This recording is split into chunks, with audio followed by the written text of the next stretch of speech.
I'm going to be covering lesson 11-3, which is called Shapes of Distribution. You're going to be able to find notes 11-3 on page 19 through, I believe, page 23 or page 24. So page 23 and 24 are the last couple of pages. So what I'm going to do is I'm going to start up here at the top, and I'm going to talk about our learning objectives. I'm going to blow this up just a little bit. So basically, after this lesson, you're going to be able to describe the shapes of data distributions, use the shapes of data distributions to choose appropriate measures, and then compare data distributions. So let's go ahead and think about what we already know. So it asks us to sketch a histogram below and reveal what are the important characteristics that need to be included. Well, what I did was, when I completed these notes, I actually made a histogram for you. So we've already seen a histogram when we were doing our first homework assignment for chapter 11. So this is a histogram, and we talked about this in class already. I remember having this conversation with you. We did a notice and wonder, and we were talking about what do we notice about histograms versus other types of graphs that we may have seen previously.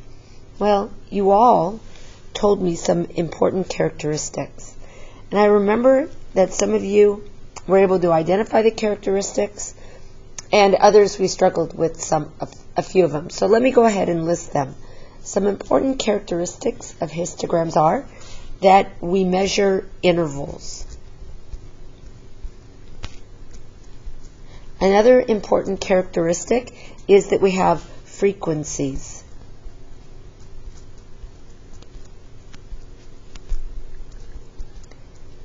Another important characteristic is that we have a title,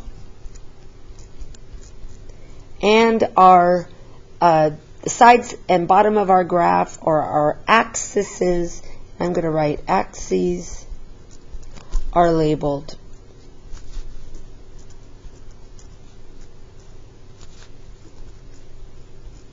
With titles.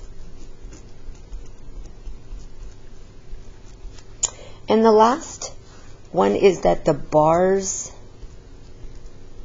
are touching. And we talked about the difference between a bar graph and a histogram. And the main difference is they look very similar.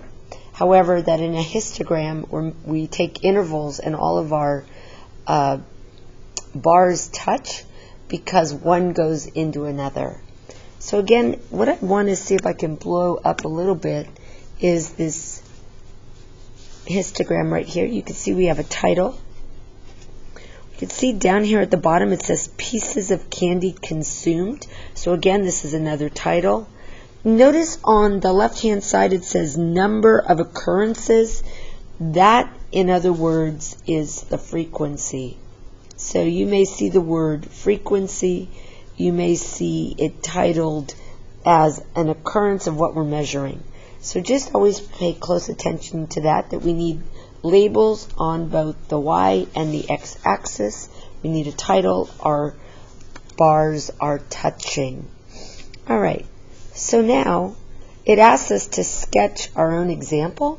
So I'm not going to do that right now, but you should make sure that you know how to create a histogram. So now I'm going to move on, and we're looking at the bottom down here, and I'm going to zoom out. And I want you to notice that we are now going to be looking at shapes. So this is our first learning objective, to describe the shape of data distributions. So you've already saw this today when we were talking about box and whisker plots, but I want you to notice that we are talking about symmetric and skewed distributions. We saw that today or when we learned about box and whisker plots. The same rules apply. So notice that I've got a tail, and the tail comes up, and notice that all of our data is on the right. So this is all of our data right here, most of our data. And the tail of the graph extends to the left, goes like this. And basically, this means that it is skewed left. I know it's skewed left because most of my data is on the right. We talked today about, or when we were talking about box and whisker plots and distributions of those, we talked about symmetry. And a symmetric graph is the data on the right of the distribution are approximately a mirror image of the data on the left. In other words, I can draw a dotted line down the center, and that's my line of symmetry. The other thing I want to point out is we also have skewed right. And again, this time, instead of the data all being on the right-hand side, now my data is on the left. Most of it is here. I still have a tail, but it's going away that way. It's going to the right. So if my tail is extending to the right, and most of my data is on the left, I say there that it is skewed right. So when we talked about box and whisker plots, I talked about how it's like opposite of what we think. So the other thing I want to point out is sometimes you find histograms, and I'll just do a quick sketch right here. And the histogram is considered fairly flat. So I might have a histogram that looks like this. And this is relatively, I'm just going to try to draw a dotted line across, that if the bars of the histogram are all about the same height, then we call that distribution as being flat. And it is also considered uniform. So again, a flat distribution or something that is got a uniform distribution is considered symmetric. And that's because I can, again, draw that line through the center, and it's going to be equal or a mirror image on both. So moving on to the next page, you're going to see that it's asking us, in this example, we're going to describe the shape of distribution. So it's asking us, or it's going to ask us to display the data in a histogram. So we get to make our own histogram. And what am I going to use in order to be able to make my histogram? I'm going to actually use this frequency table right here. So what does this frequency table show me? It shows me the number of raffle tickets that were sold by students in your grade. So you can see here I've got numbers of tickets sold, and I've got a frequency. So the very first thing that I like to do is I love to label everything on my graph that I need. So what's nice about this frequency table is that I've already got my intervals selected for me. So that's really nice. I don't have to make my own. So I'm going to go up here, and I'm going to note that what are my intervals? Well, they are my number of tickets sold. So I'm going to go ahead and label my graph at the bottom. I'm going to say number of tickets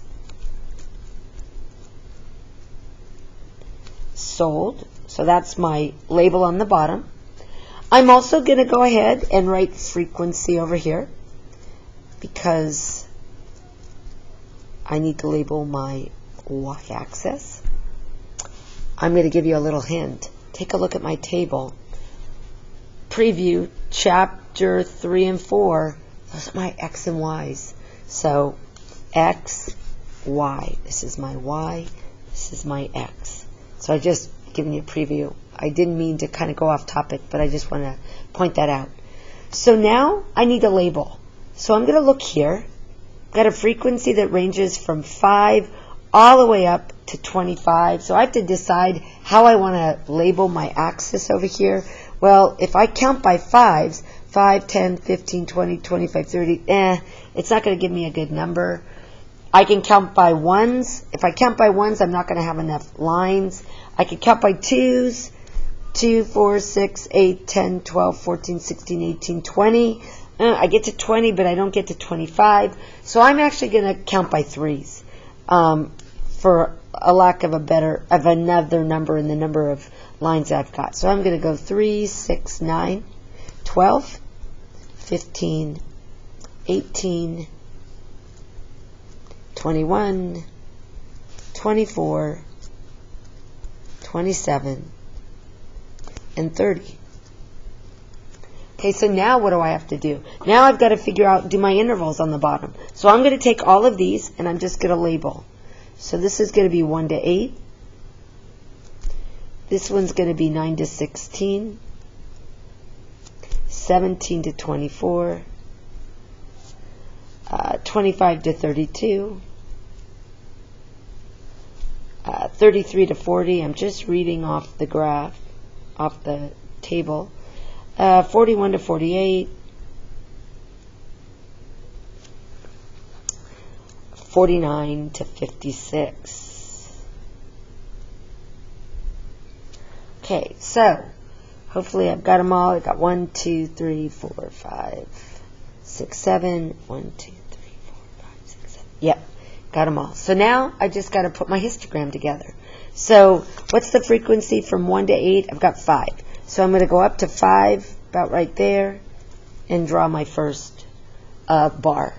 My next one is at 9, so that's easy because I've got 9 labeled out. So I'm going to go up here. The next one is 16, so I've got to go a little bit above the 15. I'm going to come down here, right to there.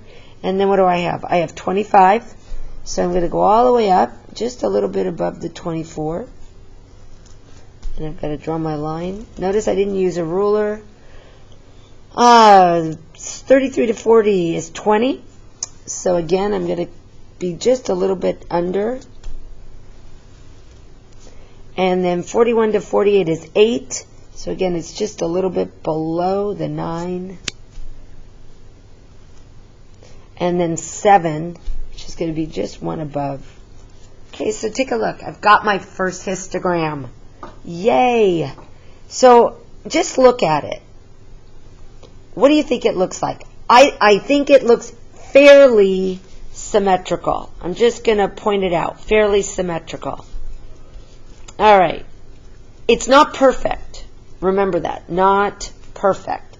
So it asks me to describe, remember, description language. So skewed left, skewed right. Well, I'm going to look at this and I'm going to say it looks fairly symmetrical. In fact, I'm going to show you what you could do. You could draw a dotted line over the curve to get an idea. It's not a perfect line of symmetry, but it's fairly symmetric. So I would say that the data or the histogram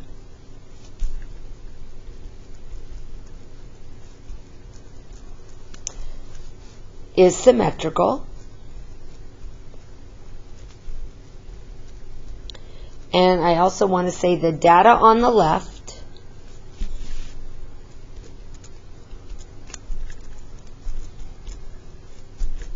mirrors the data on the right. On the right. So, there you go. We've just described the shape of our first histogram. We described the shape of distribution.